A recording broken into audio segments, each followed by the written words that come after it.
Good afternoon po sa ating lahat. Purihin ang Panginoon.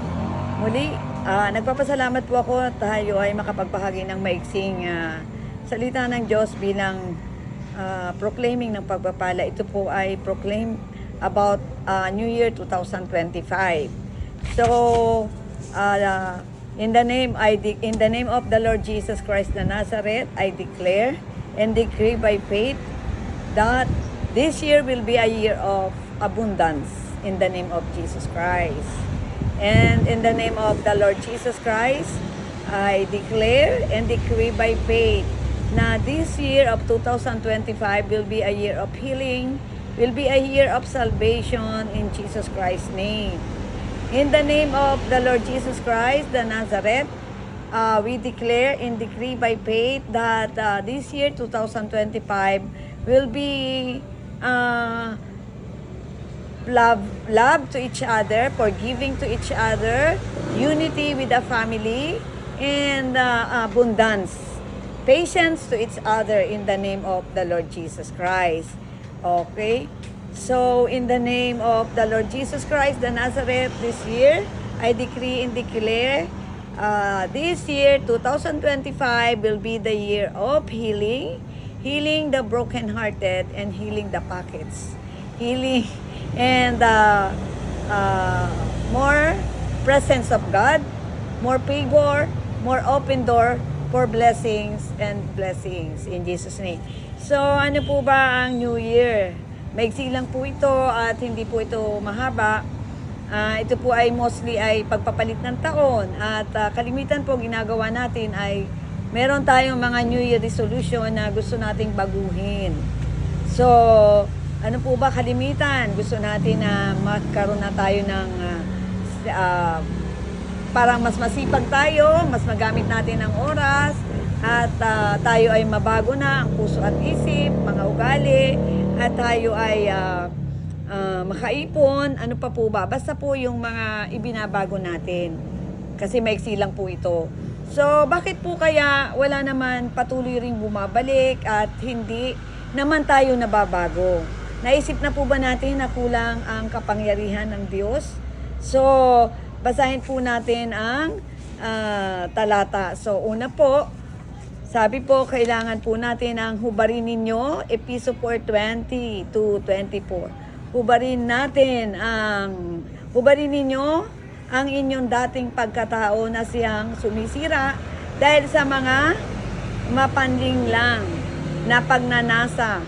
Magbago na kayo sa espiritu ng inyong pag-iisip, ibihis ninyo ang bagong pagkatao na nilikha ayon sa wangis ng Diyos na tunay na katwiran at kabanalan. So, ito po ang kailangan natin na talagang tutulong kasi kung sarili lang po natin, di po talaga kaya nating mabango. Ito pong salita ng Diyos ay pwede nating gamitin as a prayer. Pero kailangan po muna tayong magsisi. At sabi po sa Leviticus 5:4-5, pag na aware na po tayo na tayo ay nagkasala at tayo ay nanalangin.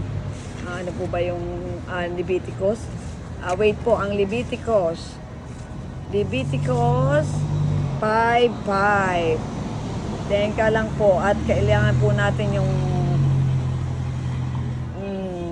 eksaktong Leviticus. Wala ko na. Leviticus 5:5 po. Ito na po, mga kapatid. Ayan. Ang sabi po dito ay, so it shall be when a person is guilty in one of these, that it shall confess the sin he has committed. So, kaya po minsan nagigilty at tayo ay guilty, kailangan daw po nating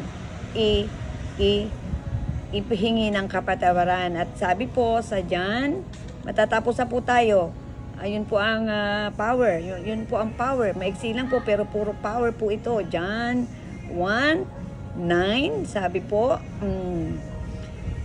if we confess, admit that we have sinned and confess our sin, the Lord is faithful and just and He will forgive our sin and clean us continually from all unrighteousness, everything not in conformity with His will. So sabi po dito sa Tagalog ay kung ipapahayag po natin o ipagtatapat o aaminin natin na tayo ay nagkasala, maasahan nating patatawarin tayo sa ating kasalanan at lilinisin tayo sa lahat ng uri ng kasamaan dahil matuwid siya.